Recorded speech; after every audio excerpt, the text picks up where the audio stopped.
back with the crossover. I'm Brian, that's Ravi, and we're going to get into it. This week, we're going to kind of skip the formalities with the game of the week. We're going to go right into some of the hot topics that are happening in the league and our takes on it. So the first topic we're going to discuss quickly is the Golden State winning streak, which is at 16, best team in the league, highest team in the league. Ravi, your thoughts on GSW, man, the W's? Man, it's impressive. A lot of people are kind of downplaying it, saying they haven't played some of the more elite teams in the league, which is true. I know they have Memphis coming up tomorrow night, so that'll be a good test for them. Mm-hmm. I really thought Dallas would have ended the streak on Saturday. Yeah. I thought if it was going to end, it would have ended in Dallas on Saturday, but they beat them. They beat New Orleans last night, I believe. You got to take your hats off to them. Mm. They're playing well. That backcourt is probably one of the best, if not the best backcourt right now, I would say. Mm-hmm. And whatever you think of Steve Kerr or the job he's doing, whether you think he just inherited talent that's already there, mm-hmm. but he's obviously pushing the right buttons. Yeah, and I think that's where I'll pick up from. I mean, there's been a lot of debate. Obviously, the comments in this case with Lacob, in this case about Mark Jackson last week, which I think were really uncalled for. You know what? You got rid of the dude. You made your point. And, I mean, for him to say, he didn't know in a public setting, we kind of been down that road already. I kind of think, you know what? In this day and age, you got to know a little bit. But anyhow, that said, I think Kerr has pressed some buttons, and I think other things he just got a team, in this case, to your point, where potentially this team was already going down this path already. Yeah. I mean, let's start with the backcourt. I mean, I think Curry's ascension was already happening. And you got to give some credit to Mark Jackson because he let Curry loose without worrying about what turnovers he might get and stuff like that. He just said, go play your game. Just play your game. Right. Yeah, exactly. And I think that's the biggest thing you could do to any player, especially a young player, to give him that confidence. Yep. And then throwing Klay Thompson now, his ascension, I think you're seeing a lot with a lot of the guys that went and played over the summer. We talked about in previous episodes. He's another dude, just like I seen Harden. And others, in this case, it seems like everybody, even Drummond's starting to pick it up now, but everyone seemed to have a really good season so far at the start of the season. So you see with him, he's obviously taking his game to the next level. Is how much that Steve Kerr, I think they made some good tweaks I do like. I always thought Harrison Barnes, the guy, had a mentality that had to be a starter. I never thought he's a guy should be a bench guy. I thought in this case, at this stage in his career, Iguodala is better as a sixth man than a starter. Because he's not even looking to shoot half the time, so why even have him out there as a threat? And I know from some of the reports coming in training camp, I don't think Iguodala was that pleased probably coming off the bench. He's used to either starting in, I think he was in Denver before. Yeah. In Philly, he played. He was a starter. So, I give kudos to him accepting that role. Yeah. Well, if you're going to be out there, you're not looking to shoot. Why am I having you out there then in this case here? Yep. It's already bad enough I'm paying you $65 or something $million and you're scoring like 4 points a game or whatever the case he's playing. Whereas, wherever he's scoring now, I don't know if is he in the double digits on? I haven't even checked his stats. His stats. I must be. Obviously, I'm selling him short. I'm sure he's had some bigger games than that, but his mindset compared to how he was the player in Philadelphia has just completely changed. Yeah. But overall, I think that there getting more out of the bench, you gotta give Kerr and his staff a lot of credit on that too. But as you said before, I think some things foundations were laid already on letting the Splash Brothers be who they are. I think Mark Jackson did that. I think he has still a toughness in the team that I think is still there, as well as defensively. They were pretty good last year. Obviously, they're better this year, and of course, offensively, I think Kerr and those guys deserve a lot of credit with some of the adjustments they made using Bogut the way they have. Exactly. It will be interesting to see now with Lee coming back, how that plays into everything now, because Lee is not the most defensively sound player in the world, let's put it that way. And obviously, he's gonna want his too in this case as far as shots. So as far as the shot distribution goes, that it's a sensitive game, man. It is a sensitive game, and I think for these guys that are out with injury right now, you got to come back in and you're sitting on the sidelines. You're observing the way the team is playing. You got to come back and just, be a cog in that machine.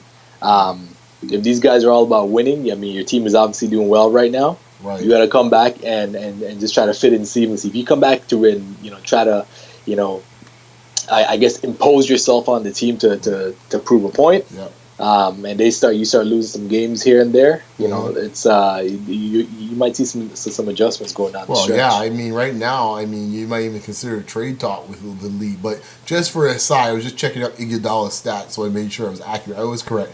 6.9 points per game, 2.6 assists per game, and 3.3 rebounds per game. Boy, that's the nicest check I ever seen in my life for $60-some-odd million.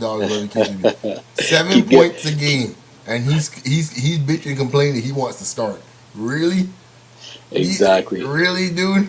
Anyways, to quote the great Jalen Rose, keep getting them checks. What? AI. He's already on that list, guy. He ain't even like in his mid-30s yet. But let me just move on to as far as where do you see this team going? Like, just get the final thing. How far do you think they can go?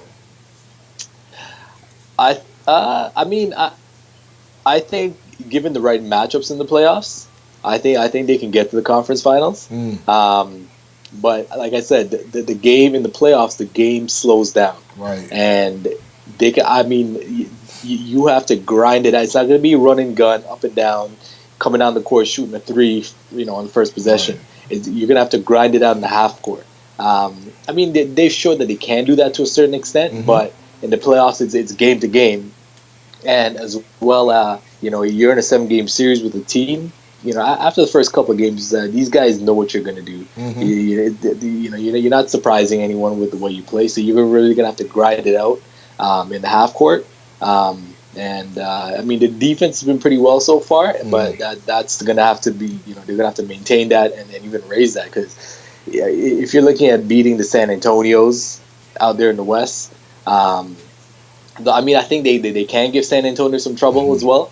But like I said, it comes down to that half court offense. For real, yeah. I agree. I think they could go as far as what the matchups determine. I think they arguably have the second best player in the conference, which in this case is always helpful. So they're going to be a fun team to watch and a fun team to follow as the season goes on, and find out how much should we be starting to chisel Steve Kerr's face into in Boston in this case into Springfield right now, or should we just wait a little while and see what happens in the spring? So we'll see. Let's move on. Oh, this topic, as you just said offline, Bean. I must admit, he does have a way of kind of driving the news, even though in this case they're like, they're like about a team playing 300 ball or something like that. But they're moving up though. I give him credit. So this weekend, last night, we're recording this on Monday. Kobe Bryant passed Michael Jordan to be third all time in scoring, hit 2 free throws. I find a lot of times these moments happen a lot on the free throw line. You rarely hear it's like some type of nice sweet jumper from like 15 feet. It's always like some ugly, I got hacked and I go to the foul line. It's always on the free throw line. I don't know what's up with that, but it's a strange little thing. Maybe it's just my own thing, but I find that happens a lot. So what's your thought? You're the Kobe man and you're the MJ dude. So where's all this sitting in your mind? Well, first off, let's have a slow clap for Kobe Bean. Fair enough. I'll give you a little. Let's have a slow clap for Kobe Bean to appreciate this milestone. I think it's a great milestone. I think what this speaks to, is not necessarily, is he a better scorer than Jordan was, but I think he should be appreciated for his longevity to be able to do it for this long and this consistently. Yeah. I think the stat was. I think Kobe needed 1,269 games to do it, and Jordan did it in 1,072 games. Obviously, he would have done it a bit sooner. He missed, last couple of seasons basically. Yeah. Like with the injury, so you got to factor that into. But also Jordan. Jordan took 18 months off. Right. They essentially wipe out each other. He missed a season. Jordan missed essentially a season and a half. So. Yeah, and then there was that I think what was it, like two and a half years or maybe 2 years between his last Bulls run and then when he started with the Wizards, so there was some time off there as well. But in terms of overall scoring, like I said, whether you agree with his shot selection at times or his mentality, but you have to appreciate this guy's work ethic. And just the length of time he's been able to do this. And I don't recall seeing a 36-year-old since I've been watching the game, play as well as he has. He's averaging 25, 5, and 5. I give you his shooting percentage is the lowest because that 25 points, that speaks to more high usage than efficiency. Right. But I mean, he's still getting those 25. I mean, 5 assists, 5 boards, and like I said, I haven't seen a 36-year-old play like this since I've been watching the game. Well, I'm going to say something which might shock some folks in this case here, because I'm not anti-Kobe. Some people might think I am. I'm not. Just call a spade when I see it when it comes to Kobe. But I've said it before. I've said it in your company, and I say it right here so everyone can hear it in this case. As far as I'm concerned, he's the most talented scorer I have ever watched in NBA history. There is no shot on that court that Kobe Bryant can't hit. I don't care where it is, behind the backboard, inside the backboard, 40 feet away. I mean, as far as I'm concerned, now true, Jordan in this case, the numbers, don't lie. In this case, Jordan made it faster, but consider the eras. As I said before, you go to those 80s, they're not playing a lick of defense. The guys are averaging 35 a night. Okay, there's about 15 dudes or 20 dudes before you got the guy that was like 25 points and under in the 80s. Okay, you go about good 10 to 12 men deep before you got a guy that was under 25 points per game. Okay, that's how bad or good depending how you look at it in the 80s. So that skews a lot in this case here. Kobe came up in the 90s, of course, in this case where the scoring had deflated, which Jordan's number deflated too, but Jordan had that nice little bounce in this case of being in the 80s for at least the first third of his career, where he could put 35, 36 a night. But how do you think Jordan? I mean, if he put up 35, 36 in the 80s, when they took away the hand checking, how much do you think he would have averaged in today's game? I don't buy that rule in this case so much, because you got to look at it this way. You take away the hand checking, right, but at the same time, I have more video and research to figure out how to defend you. So for folks to say like, oh, I took away the hand checking, yeah, that's fine, dandy. But if I'm the defense, I know where you like to have your shots from. I'm going to do everything I can to make sure you don't get those shots. Which is true. So, and I think, that goes to say, obviously guys have that advantage. You got video research to pick apart your game. Right. And that's what they're doing with Kobe right now. And he's still getting his numbers. He's been getting his numbers for the last few years. True. But my opinion, obviously, I think Jordan's the better player overall. Yes. And I think, regardless of them having that, Jordan would have gotten his and then some. Well, this era, the previous era. I don't know, man. I just don't. I mean, I think you gotta look at it a few ways, because in this era too, like, let's face it, the athletes in this case are are better. Just call it a spade a spade. I'm not saying Jordan was playing against bad athletes back then, but there's a lot of stiffs that Jordan was playing. Some nights that that no way that would be guarding him in today's world, just from a pure athletic standpoint. So from that standpoint, you gotta consider that too. I mean, would Jordan get his numbers? Of course, Jordan's gonna get his numbers. Will he shoot at the same field goal percentage he was shooting back then? Yeah. You shoot at 54% as a two guard in this case here. Yeah, you can get that. Fair enough. You might get close, but not really. Not that consistent. The thing is, if you really look at Jordan's game, Jordan was obviously more of a slasher. The first quarter or so of his career, he turned himself into a good jump shooter. He turned himself into a good 3-point shooter to a certain extent. Whereas I think with Kobe, to your point, he hits any shot. Right, Kobe. He had that coming in. That was part of his Kobe's already a better jump shooter than Jordan, probably after the first or second season coming in than Jordan was coming in at all. Exactly. I think overall, if you want to get away from the scoring aspect of it, you want to look at both of them on a defensive end. I would go with Kobe's he's had quite a few years where he was a top defensive player in the league. But I would say Jordan was a better defensive player overall. Throughout his career. He won. I think he did win the defensive player of the year in '87 or '88. I would say Jordan's a better defensive player, but I think, as I said before, I think offensively, I think Kobe's almost like a better offensive player, not statistically wise, but just talent wise.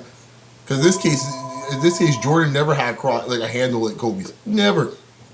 Half the time Jordan's traveling when he was coming around the curl. In this case here. Well, if you want to, get really nitpicky with it, if you look at some of the things that Jordan, where he had the advantage on the offensive end, I don't think people realize how big Jordan's hand was. Yeah. So in terms of being able to palm the ball and do different things from that aspect, that is a huge advantage on the offensive end. No doubt. He he can manipulate the ball in all sorts of ways to get in the way. Exactly. I mean, there was nothing sweeter to watch than a Jordan pumping. Oh, no doubt. Yeah, and his ability to finish around the hoop is pretty much unparalleled. I mean, you got a couple like Dr. J maybe that can finish around the hoop like that. In Yeah. that sense, it's not. I mean, we're really we're picking at little small things, but We're picking at little small yeah, things, but it's if always a you fun debate to have. it's always a fun debate to have. It's always a fun comparison to look at the numbers, especially with those two guys Oh, specifically. yeah, I mean, I think if you look at guys that have come after Jordan, yeah, whether it was Grant Hill, Vince, yeah. McGrady. Mm-hmm. You've had quite a number of guys that have kind of reached for that mantle. Or not necessarily reach for that mantle, but we thought you were going to end up there, and they didn't quite pan out that way. Obviously, I think Kobe's the only guy who blatantly went after it like that. Well, Kobe wanted it. I mean, the other guys never necessarily wanted it. This was looking to play. I don't think the guys were saying, "Boy, I want." I don't think that Kobe came in looking like trying to act like Jordan, talking like Jordan, mannerisms like Jordan. I mean, honestly, Kobe came in the league in 96-97 season. That was his first year, 96-97. And I don't think maybe until the 2002-2003 season, that's when you really saw the real Kobe. That's when he kind of came into his own to a certain extent. Was that post-rape case? Pardon me? Was that post-rape case? That was the season before. Okay. That was I think before. that's when things changed with Kobe. I think you started seeing his true personality post that. But that's a whole other discussion because that will go into a whole new tirade. But, as I said before, fun to watch. I am looking forward to see if he can try to catch Malone before he retires. Knowing Kobe, he will push for it. Yeah, he'll push. I think he's averaging 25 points. I think if he averages 25, 26 points again for the next season, I think he should reach it. Mm-hmm.